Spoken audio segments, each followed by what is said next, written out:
morning, good evening, and good night. Ulit.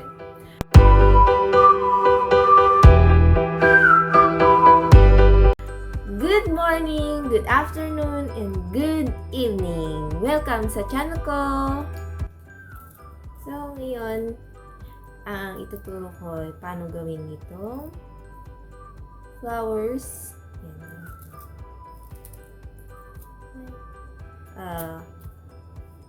Crepe paper flowers na maliliit. Simulan na natin!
Ito na yung finish product natin.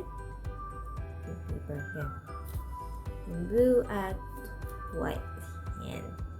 So pretty, pretty, pretty.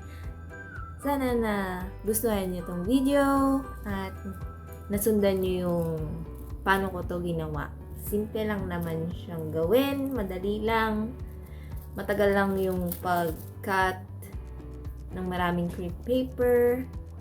Yun, bale, crepe paper lang, scissor, and tape. Yun lang naman ang kailangan. At kung nagustuhan nyo itong video, like, at yung hindi pa nakaka-subscribe, subscribe, and click the bell button. Thank you! Thank you for watching! Mwah!